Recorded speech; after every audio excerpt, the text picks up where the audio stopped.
नाज़रीन, एक गाड़ी में एक लड़का और लड़की रोजाना सफर करते थे जो कि अपना मोबाइलों का एक काम कारोबार करते थे। दोनों मियाँ बीवी मिलकर उसको चला रहे थे और जब दोनों मियाँ बीवी उसको चला रहे थे तो वो वहां पर काम करने के लिए जाते हैं। जब वो वहां पर काम करने के लिए जाते हैं, एक लड़का जिसकी उम्र तकरीबन 10 साल है, जिसका नाम हमजा है, हमजा वहां पर फूल बेचता है।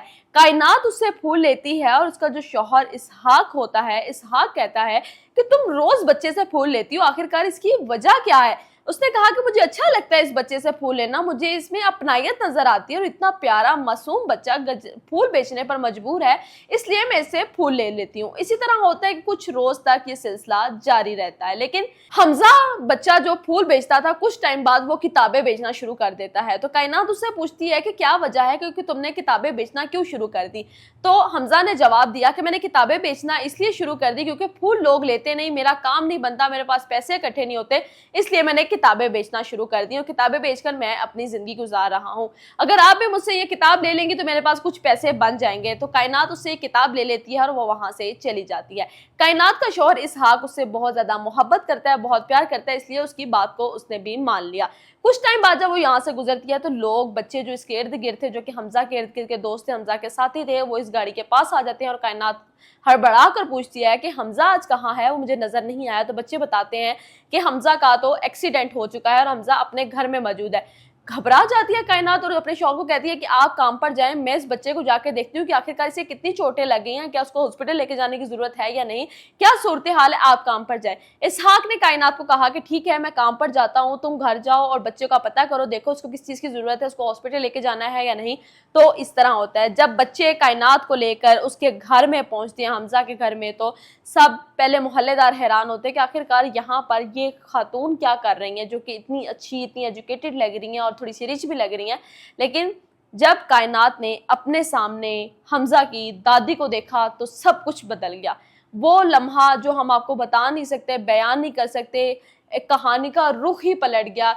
हमजा की दादी कायनात की पहली सास थी, पहले शौहर की माँ थी, मतलब कायनात की वो पहली सांस निकलती है। दोनों एक दूसरे को देख के हक्का बक्का रह जाती हैं, हैरान रह जाती हैं, फिर एक दूसरे से गले मिलकर रोने लगती हैं और बाद में पता चलता है कि जी इनका पहले से कोई ताल्लुक था। अब ये पहली सास कहाँ से आती है ये हम आपको बताते हैं। कायनात ने पहले लव मैरिज की थी। इसका जो शौहर था पहला हमाद के साथ कायनात की शादी हुई थी, शादी पसंद की थी। वालिदैन ने इस बात से एतराज किया और कायनात को छोड़ दिया। लेकिन कायनात के ससुराल वाले बहुत अच्छे थे। कायनात की सास और ससुर ने कायनात को बहुत अच्छे से रखा और कायनात के साथ दिया, कायनात को कबूल किया।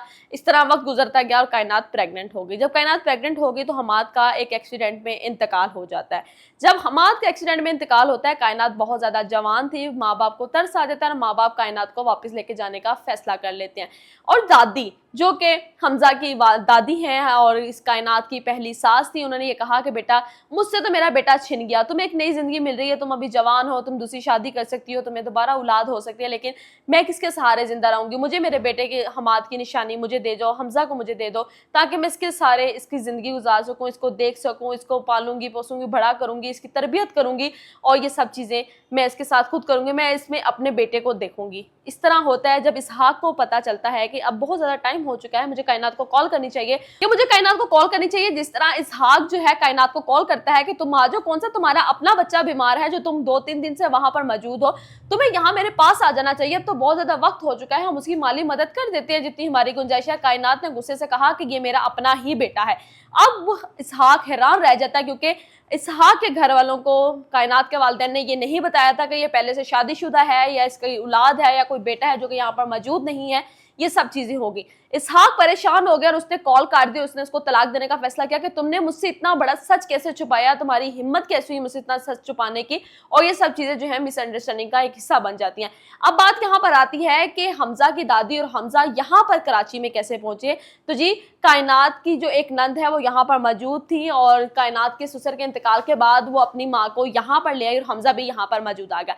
हमजा मांगने क्यों लगा? हमजा ने जब गली के बच्चों को देखना कि उनके पास पैसे हैं और हमजा ने पूछना उनसे कि आपके पास इतने पैसे कहाँ से आते हैं, मेरे पास तो इतने पैसे नहीं होते। तो उसने बताया कि हम फूल और किताबें बेचते हैं, किताबें और फूल बेच के हमारी जेब में पैसे आ जाते हैं। इस तरह हमजा के पास पैसे आते थे। कुछ टाइम हुआ, हमजा ठीक हुआ तो कायनात उसके हमजा के पास मौजूद थी। हमजा जब होश में आया तो हमजा ने कहा कि आंटी आप यहाँ क्या कर रही हैं, इतने दिन तक आप मेरे पास थी। तो उसने कहा कि मैं आंटी नहीं, तुम्हारी अपनी माँ हूँ, तुम्हारी सगी माँ। इस तरह कि हमजा को पता चलता है कि ये मेरी अपनी वालदा, और इसहाक को जो है वो एहसास हो जाता है। इसहाक कायनात को फिर कॉल करता है और कहता है कि अगर तुम अपने बेटे की इतनी परवरिश कर सकती हो, इतना उसका ख्याल रख सकती हो, तो तुम मुझे किस तरह डील करोगी। अगर मैं भी तुम्हारा अपना शौहर हूँ तो मुझे कबूल हो, तुम अपने बेटे के साथ अपने बेटे को भी अपने साथ ले आओ और घर वापस आ जाओ, मैं तुमसे राजी हूँ। नाज़रीन, ये थी एक मेरी छोटी सी स्टोरी। आप मुझे लाजमी बताइएगा कि आपको कैसी लगी।